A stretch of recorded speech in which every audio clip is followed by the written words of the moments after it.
Guys, welcome to my new blog. तो कैसे हो आप लोग? आई होप आप लोग बड़े होंगे, मस्त होंगे। और जैसे कि आप लोग देख रहे हैं बारिश का मौसम है बहुत ज़्यादा। और आज का ब्लॉग ना मेरा स्टार्ट हो रहा है 6 बजे से। टाइम 6 बज चुकी है। और पीछे से देख सकते हैं मेरे गांव की महिलाएं हैं। और परसों ना 15 अगस्त है, तो उसके लिए सफाई की जा रही है गांव में। और मैं ना अभी बड़ा मुश्किल से टाइम निकाल के मैंने कहा एक वीडियो बना लेते हैं। और देखो बरसाती पहने हुए हैं हम लोग, और पीछे से भी लोगों ने बरसाती पहनी हुई है।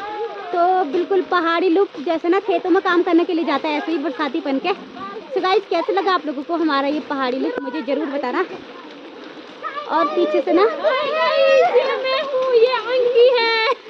So guys, bye bye, like comment share कर देना यार चैनल को।